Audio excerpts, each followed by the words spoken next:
Le professeur Denis Guérin pour son exposé. Je m'excuse pour mon arrivée tardive, donc je n'ai pas eu l'occasion de suivre en tout cas l'introduction. Mais sur la partie que j'ai pu entendre, je voudrais revenir sur la fin. Commencer par ce dont par quoi vous avez terminé. Vous avez dit que le châtiment a une fin, mais la clémence est éternelle. Et je voudrais juste, si vous pouvez, donner des pistes ou une grille de lecture par rapport à une thématique sur le plan de la théologie, la question de la miséricorde éternelle de Dieu se manifeste-t-elle à l'égard de celui qui s'est éloigné de Dieu ou pas, puisqu'on sait que beaucoup d'écrits, beaucoup de maîtres de la tradition mystique soufie se sont penchés sur cette question, même certains qui étaient de l'ordre de l'orthodoxie, dont Ibn Taymiyyah ont été critiqués par rapport à cet avis de ce qu'on appelle Fana an-Nar, l'extinction de l'éloignement de Dieu. Moi, je considère l'enfer comme étant l'éloignement de Dieu et le paradis, la proximité de Dieu. Je ne voudrais pas rentrer dans le débat théologique autour de cette question, mais juste, quels sont les revers théologiques de ce point de vue, à partir d'un regard mystique pour une approche, je dirais, entre guillemets, de l'orthodoxie musulmane, c'est-à-dire comment aujourd'hui on peut, à partir de cette considération-là, considérer que la question de la miséricorde est une clé ou une grille de lecture essentielle du patrimoine musulman pour pouvoir interpeller et le musulman et le non-musulman. Et est-ce qu'on peut rester fidèle à ce qu'on appelle, entre guillemets, l'orthodoxie à partir de cette grille de lecture-là? Je ne cherche pas à savoir ce qui est dans le vrai du faux. Je voudrais essayer de comprendre comment théologiquement on peut avoir les revers de cette approche pour une lecture au service d'une considération de la communauté humaine comme une famille d'amour, une famille de la foi, tout simplement. Je vous remercie. Bon, je ne vois pas trop la dimension de revers, mais peu importe, c'est une question du terme. C'est une manière de... Mais l'orthodoxie, c'est quoi en islam? L'orthodoxie, c'est la conformité au Coran et à l'enseignement prophétique. On peut la définir simplement comme ça. Or, alors, la question, c'est la compréhension dans le Coran de la notion de khouloud. Or, il y a un verset, enfin deux versets qui disent, à propos de paradis et de l'enfer, les deux, Khalidina fiha madamati samawati wal ard. Madamati samawati wal ard. Ils y seront à perpétuité, on va traduire éternellement, khouloud, ou bien faire la distinction entre l'attribut divin d'éternité, qui est un attribut divin, le qidam, qui n'est pas d'ailleurs un terme coranique en fait, et un terme théologique plutôt, et les notions de khouloud qui veut dire plutôt rester perpétuellement, ce qui est différent d'éternité. La perpétuité, ce n'est pas l'éternité. Et la question me semble là, si vous voulez, du point de vue de l'orthodoxie, c'est-à-dire de la fidélité, de la conformité au texte coranique, c'est-à-dire que les cieux et la terre ne sont pas éternels, selon. À la fin, et de nombreux versets, après la question du châtiment, mentionnent le retour de toute chose vers Dieu. Donc, si vous voulez, il y a effectivement le passage par le châtiment ou la récompense de l'au-delà, et puis il y a le retour. Ouais, il est urgent au coucher. Il y a une question de retour définitif à Dieu, qui est parce que est-ce qu'on est destiné, alors là, ça c'est pas une question, c'est pas exprimé coraniquement ainsi. Là, je dépasse un peu finalement le Coran, donc je ne sais pas si je suis encore dans l'orthodoxie. La question, c'est la question de notre être finalement. Est-ce que l'être créé par Dieu est destiné, est-ce qu'il n'a pas destiné à un moment, comme dit le Coran, quand même là, je reste dans l'orthodoxie, à revenir à Dieu. Et ce retour ne peut être qu'un retour, je dirais, dans la matrice de la miséricorde. Oui. La rahma, comme la science, c'est pour ça que c'est important de mettre en rapport ce caractère embrassant de la miséricorde de la science.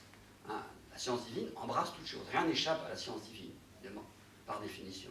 Dieu est omniscient. Et il est omni-miséricordieux, on peut dire. de la même manière. Et donc, si vous voulez, et puis, aussi, comme je l'ai mentionné un petit peu au départ là encore, dans le hadith, la création est à l'origine.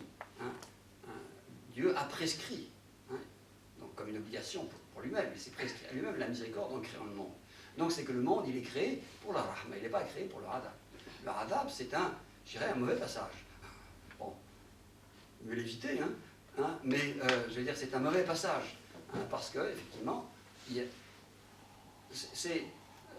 c'est un peu la question, sur un plan plus métaphysique, si vous voulez, de l'être et du non-être, finalement, de l'inexistence. Le mal, c'est une inexistence, une absence d'être, finalement. Donc, si vous voulez, la miséricorde, elle est liée à l'être même des choses. Parce que l'être, il est donné par Dieu. Notre être, il est donné par Dieu. C'est un acte de miséricorde. Vous voyez ? Donc, on est issu de la miséricorde. Donc, peut-on ne pas retourner la miséricorde ? Alors, c'est vrai que les savants musulmans sont prudents sur cette question en général, parce que ce n'est pas évident dans le texte coranique, à part le verset que j'ai cité. Mais, bon, effectivement, c'est d'auteur comme Ibn Arabi, alors là c'est clair, lui, Ittisa ar-Rahma, c'est vraiment un des enseignements fondamentaux chez lui. C'est pas son enseignement principal, mais je veux dire, et il va jusqu'à effectivement défendre des opinions qui lui a attiré beaucoup de critiques, à partir de cette défense du principe de miséricorde. Wallahu a'lam. Je crois même qu'il y a une tension à l'enseignement d'islam par rapport à ça, entre cette universalité même, je dirais, la centralité de la miséricorde et ces questions de l'adab dans le hadith de Abu Huraira, lorsque le prophète lui a demandé d'aller annoncer que tout le monde est sauvé. Et que Omar ibn Khattab l'arrête. Ça, c'est un hadith que j'ai toujours compris qu'il y a vraiment une tension, pas dans l'enseignement de l'islam, mais il y a dans ces deux voies qui sont là. Peut-être rares sont ceux qui essayent de mettre ça dans le centre de leur pensée, de leur théologie peut-être, je ne sais pas. Oui, ok. Merci beaucoup pour cette conférence. Je voudrais en fait... Vous pouvez t'entendre.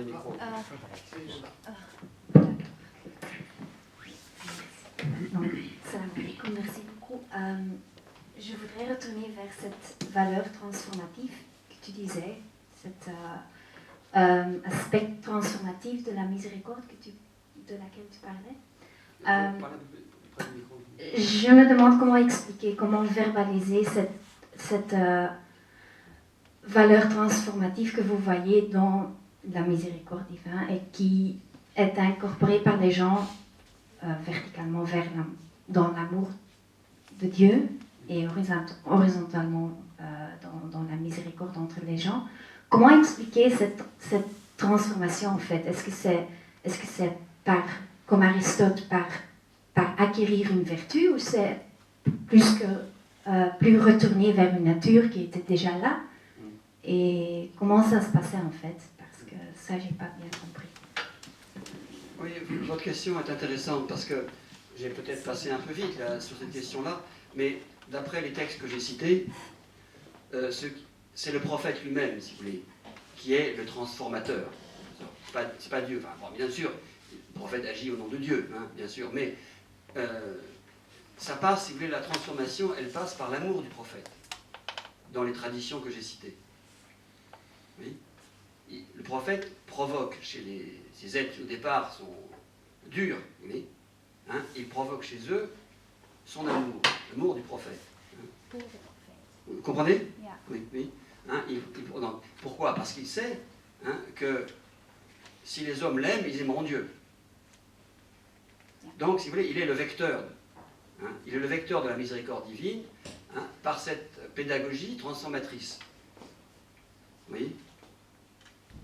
C'est ça que j'ai essayé de montrer.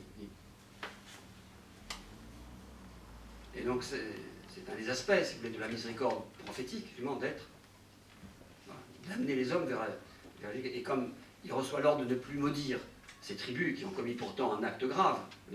Hein, parce que s'il est maudit, c'est fini pour elle. Il n'y a plus de retour possible. Vous voyez? Dieu va écouter le prophète. Vous voyez? Un prophète, en général, il est écouté par Dieu. Hein, donc il ne doit pas. Hein, s'il est envoyé comme miséricorde, hein, sa fonction, c'est de prier pour les hommes, pas contre les hommes. Vous voyez? Hein, c'est toujours dans cet aspect de transformation. Il agit là de manière subtile. Hein, sur des êtres qui, à ce moment-là, sont au contraire dans l'opposition radicale à l'islam. Hein, mais bon, la prière est plus forte, hein, que la violence. D'autres questions? Pour suivre le raisonnement Je vais vous donner comme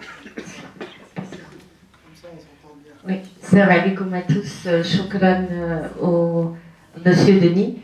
Pour revenir à ce qu'a dit la sœur, alors je me pose la question, est-ce que par rapport alors aux non-musulmans, donc vous dites que pour avoir la miséricorde et pour l'atteindre, il faut suivre le prophète sallallahu alayhi wa sallam, sa pédagogie. En suivant ces raisonnements, donc les non-musulmans qui ne suivent pas le prophète sallallahu alayhi wa sallam, est-ce qu'ils ont une miséricorde quand même de cette partie de 1 sur 100 parce que quand je vois les non-musulmans, ils ont quand même, j'ai l'impression ils ont quand même une certaine miséricorde. Est-ce que c'est le fait que c'est inné en nous, en humain, le fitra, qui est voilà, chez eux, chez les non-musulmans, ou alors, je ne sais pas expliquer d'où vient cette miséricorde qu'ils ont sans suivre la voie du prophète. C'est la question que je me pose en entendant la sœur et ce que vous lui avez répondu. Voilà, alors, les exemples que j'ai cités par rapport au prophète, évidemment, se situent dans un contexte islamique, si vous voulez. Mais quand on lui amène une femme qui est prisonnière, si vous voulez, qui était prisonnière en une expédition, elle n'est pas musulmane. Et il se sert d'elle pour illustrer la miséricorde divine. Donc c'est évident qu'il y a la miséricorde est dans la nature humaine. Hein, l'homme au sens être humain, et s'il est saint, s'il est normal, hein, il est miséricordieux, hein, comme une mère pour son enfant, ou un père pour son fils, hein, ou bref, la miséricorde fait partie des vertus humaines fondamentales. Vous voyez? Donc c'est sûr qu'il y a une miséricorde qui est liée, qui est dans la nature profonde de l'être, hein, parce qu'on est créé à l'image de Dieu, hein, aussi bien dans la Bible, hein, que dans le hadith. Hein. Dans certains versets du Coran, il interpelle « Oh les croyants », il termine par miséricorde mais en parlant aux croyants. Donc, oui, est-ce que mais parce le lien qu'il est miséricordieux pour les croyants, ça, mais ça justement, hein, j'ai bien montré, si vous voulez, que l'attribut Rahim, hein, par rapport à Rahman, hein, représente une miséricorde d'élection. Hein, il y a les deux miséricordes. Rahma, hein, Bismillah Rahman Rahim, hein, un des commentaires classiques, hein, c'est de dire que hein, Rahman désigne Rahma al-Amma, hein, la miséricorde qui concerne tous les êtres. Tous les êtres sont créés dans la miséricorde. Hein, Ar-Rahim, hein, Rahma al-Khassa, hein, la miséricorde d'élection, si vous voulez, qui est. Donc pour les croyants, il est Rahim, effectivement. Hein, mais alors, par ailleurs, le verset est quand même clair. Rahmatan lil alamin. Al-alamin, bon, on peut discuter sur le sens de alamin dans le Coran, hein, mais enfin, ça désigne au moins l'humanité, pour la plupart des commentateurs. Donc, il est clair qu'il est envoyé comme miséricorde pour les mondes ou pour l'humanité. Pour tout. Vous voyez? Donc, alors, de quelle manière hein, le prophète est miséricorde pour tous les hommes? Hein, c'est lié. Alors, bon, c'est pas de. Si vous voulez,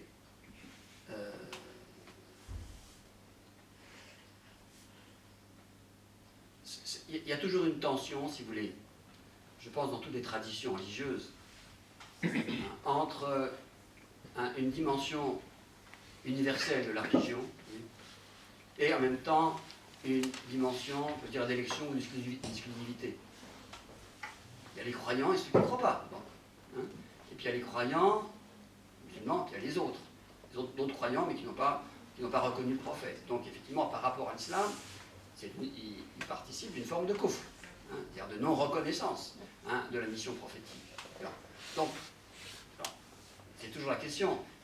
Alors, si vous prenez le Coran, hein, et le discours du Coran sur par exemple sur les Ahl-Kitab, sur les gens du livre, c'est complexe en fait.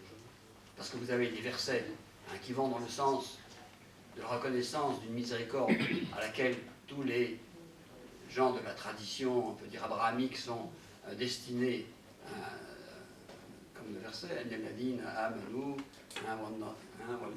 wan-nasara walladhina hadu was-sabiyin was-sabiyin etc. Qui sont tous ces êtres-là. Vous avez des versets qui les destinent tous ces êtres, donc les juifs, les chrétiens, etc., les sabioun, qui sont sans doute, bon, c'est pas très bien, il y a plusieurs explications sur ces sabioun, bref, qui appartiennent dans la tradition judéo-chrétienne en tout cas, hein, et voilà, ils sont destinés, hein, à la félicité dans l'au-delà. Hein, voilà. Et puis vous avez des versets qui condamnent en même temps les juifs, les chrétiens. Donc il y a une tension qui est interne même à la révélation et à la notion de vérité. Et voilà, donc je ne peux pas vous dire, mais il faut être littéraliste. Il faut être littéraliste. Le prophète dit, le Coran dit Wa ma arsalnaka illa, un prophète, nous t'avons envoyé comme miséricorde pour tous les hommes. Alors comment ça se passe?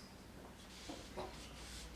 Ce qui est sûr, en tout cas, c'est que ça va se manifester. Je l'ai montré aussi d'après le hadith et Shafar.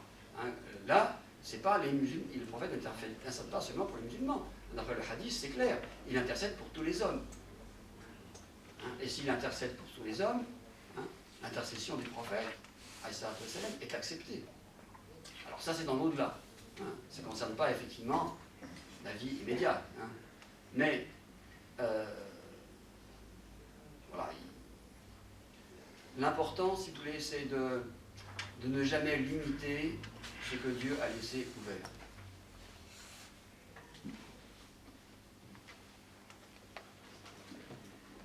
Alors, effectivement, c'est une critique aussi qui peut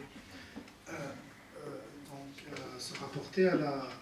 Vous avez cité en disant que tous les hommes sont sa communauté lorsqu'il parle de la communauté du professeur lorsqu'il parle de sa communauté. Alors, vous avez dit que tous les hommes sont sa communauté. Est-ce que vous avez l'impression, dans la pratique bien sûr, est-ce que c'est assez clair dans l'esprit des musulmans que tous les hommes sont sa communauté, ou bien on a tendance à tribaliser? Non, mais attention. Dans le hadith, il est clair qu'il s'agit de l'au-delà. Donc, voilà. Et il est clair aussi qu'il est dit là dans le verset,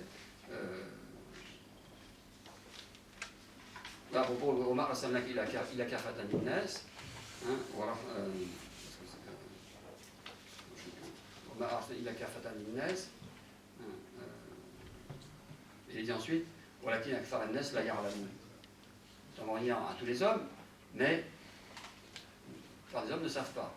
Hein, donc, voilà, le Coran constate, hein, par ailleurs, que de toute façon, tous les hommes ne reconnaîtront pas la mission prophétique. Hein, et de même que le Coran dit au prophète,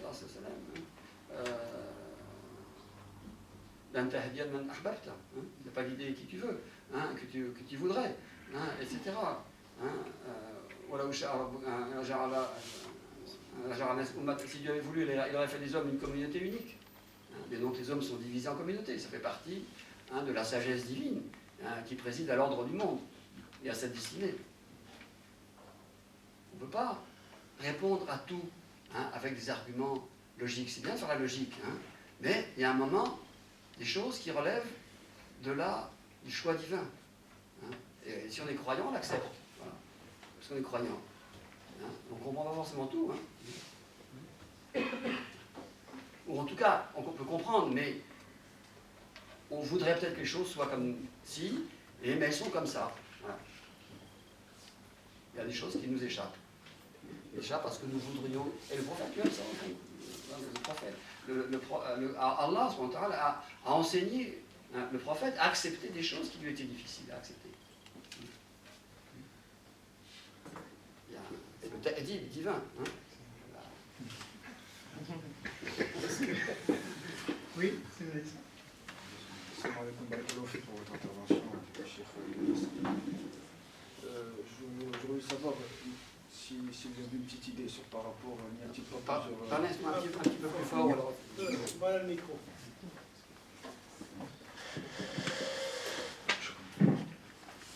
Je voulais savoir, voilà, là c'était fort, s'il n'y a pas au niveau de la miséricorde plusieurs formes de miséricorde. Est-ce que la miséricorde, c'est-à-dire vouée aux hommes, est-elle la même au jour de la résurrection ou après la résurrection? Et en même temps, je me pose la question de savoir où est l'utilité ou la pertinence d'être musulman si le prophète sallallahu alayhi wa sallam intercédera auprès de tous les hommes, en sachant que Allah, comme je vous ai entendu, c'est-à-dire suit ce que le prophète sallallahu alayhi wa sallam lui dit. Voilà, c'est juste... Alors, bon, la différence entre la miséricorde, bon, quand on parle des choses de notre monde, on ne peut dire que ce que le Coran, le prophète en ont dit. On n'est pas... j'ai pas l'expérience de votre monde. Hein. Quelle sera la miséricorde dans notre monde? Dieu sait mieux ce qu'il en sera. C'est important, c'est d'espérer qu'elle soit la plus large possible. Mais ça, comme dit le hadith Qudsi, Ana inda dhanni abdi bi. Je suis comme mon serviteur pense que je suis. Donc il faut effectivement concevoir Dieu comme un Dieu miséricordieux. Vous pouvez le concevoir autrement, comme un Dieu qui châtie les hommes, si ça vous plaît plaisir.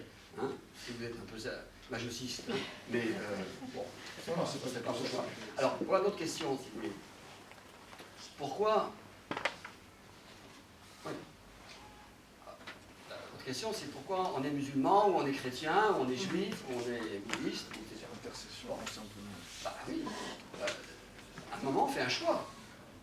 Et on fait un choix par rapport à quoi? À votre avis? Par rapport à ma vision de la vie. Par rapport? Par rapport à ma vision de la vie et de mon patrimoine, c'est-à-dire... Par rapport à la vision de la vie, bon, c'est un... Ouais, bon. En tout cas, la philosophie de la vie que prêche Non, l'islam. moi je ne verrai pas les choses tout à fait comme ça. Bon, on peut voir les choses comme ça. Mais c'est par rapport à celui que vous choisissez comme guide. Oui. On a appris en islam, si vous voulez, à aimer tous les prophètes, à aimer, à respecter tous les hommes de Dieu. Et ça fait partie vraiment de la foi musulmane, de ne pas faire de différence entre aucun prophète, en tant que prophète. Mais il y a dans la succession des prophètes une sagesse divine. Et le fait qu'on soit musulman, c'est parce que voilà, on a fait le choix de suivre.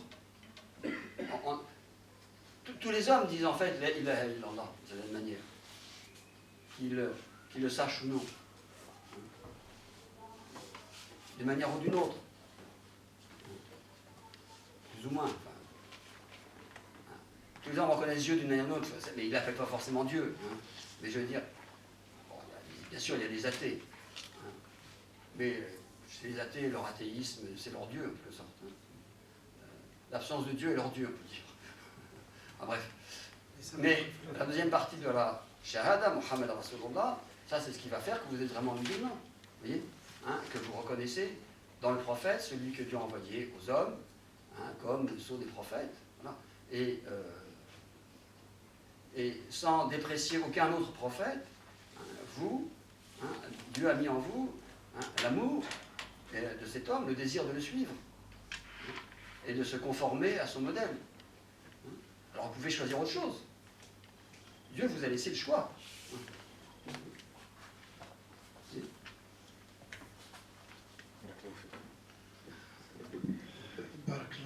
Cher professeur, donc je crois qu'on va... Une question posée, cher. Oui, je voulais savoir au stade, au niveau de la miséricorde. Bien souvent aujourd'hui, au nom du miséricordieux, on abandonne la miséricorde pour certains de notre communauté. C'est-à-dire que, justement, au nom de la religion, on a des comportements des fois qui sont des fois vide même de miséricorde. Donc comment peut-on expliquer ça alors que, à la lumière de votre intervention, la miséricorde est l'élément fondamental, presque absolu, qui devrait être en chaque musulman, en théorie en tout cas. Nous, Bachar. On est des êtres humains. Alors, il y a ce que il y a des gens, voilà, dont le cœur est miséricordieux et ceux dont le cœur s'est endurci. Voilà. Allah maj'al qulubana layyina. Amin. Rahim.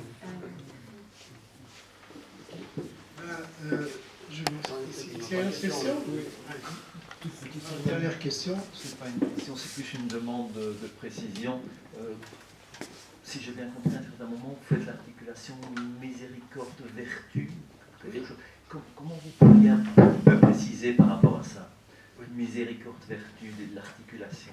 Est-ce que la miséricorde est vertu ou la miséricorde engendre la vertu et donc il y a une saisie qui touche à quelque chose d'autre? Oui, non, c'était simplement, si vous voulez, je rapprochais dans cette miséricorde mohammedienne, on m'a demandé de parler, de cet enseignement très important en islam sur le khuluq, c'est le caractère, les vertus, la rahma. Bon, la miséricorde, c'est quand même une vertu humaine. Dieu merci, largement partagée par tous les hommes. Elle a une dimension, je dirais plus, un peu au-delà, c'est une dimension métaphysique, que j'essaie de montrer aussi. Mais elle est aussi, dans la réalité de notre comportement, une vertu. Donc, j'ai essayé de rapprocher, si vous voulez, l'importance de cette notion, si vous voulez, chez le prophète, si vous voulez, de ce verset, qui date vraiment du tout début des premières révélations, où Dieu lui dit « Innaka la'ala khuluqin » tu es selon une vertu, un caractère immense ou magnifique. Bon, Arabi, c'est un peu difficile à traduire exactement, valider l'immensité, de magnificence à la fois. Et le fait que, au fond, le Coran lui-même et son caractère, comme l'a expliqué son épouse Aïcha. Donc c'est pour montrer le Coran a une fonction, une parole qui se veut universelle, s'adressant à tous les hommes. Donc il y a un rapport entre cette miséricorde, j'ai fait un rapport entre cette miséricorde prophétique et le fait que le prophète lui-même peut, dans sa qualité intérieure, être identifié au Coran. Et avec cette idée aussi que les noms divins de miséricorde est une notion connexe, si vous voulez, la compassion, etc., la tendresse, etc., l'ensemble des noms divins. Les noms divins de miséricorde sont largement, il y a des noms divins de justice et de rigueur, si vous voulez, mais ils sont bien très minoritaires, si vous faites le compte, du nom divin Ar-Rahman, Ar-Rahim, et tous ceux qui vont avec, par rapport à d'autres noms, le nom Al-Muntaqim, le vengeur, un nom divin, il intervient une fois dans le Coran. Vous voyez, alors que si vous prenez l'index du Coran avec le nom Ar-Rahman, Ar-Rahim, vous avez une liste. Vous voyez, donc il y a le châtiment, il est là, il y a le combat, etc. Il y a une dimension de rigueur, il y a la loi, les peines, etc. Il y a tout un ensemble. On peut faire ça en avant, mais c'est embrasser, c'est-à-dire dans un cercle de miséricorde. C'est le paradoxe de la miséricorde. Pardon ? Paradoxe de la miséricorde. Oui. Bon, c'est miséricorde et justice. Peut-être une dernière question un peu problématique, cher professeur. On dit souvent dans la chrétienté, par exemple, les chrétiens, ils ont fait le Vatican II, c'est-à-dire, avant Vatican II, on disait que point de salut hors Église.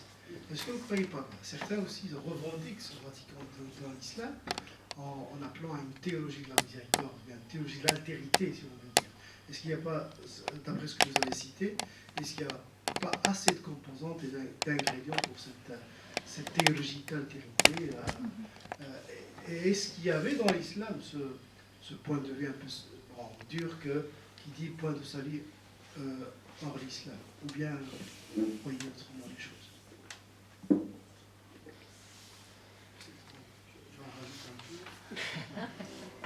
Ouais, c'est une question. Moi, j'en reviens à ce qu'on peut... Vous voyez,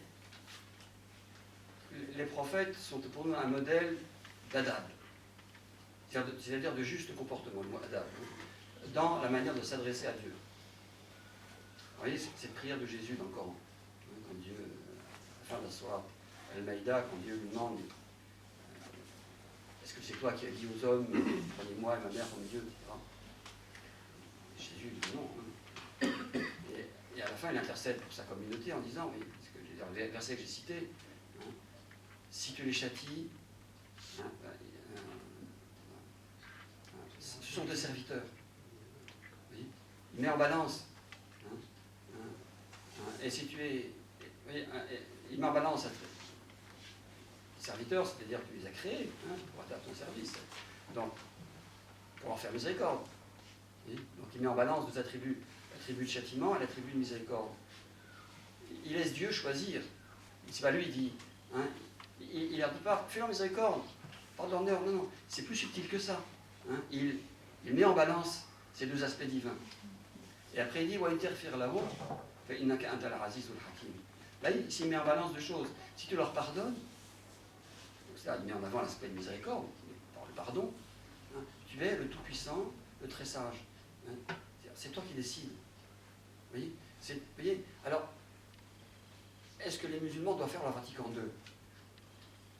Moi, je crois que si ils se conformaient à leurs livres et à l'enseignement de leurs prophètes, ça serait déjà pas mal. Voilà, on va être là. Professeur, et je crois que après,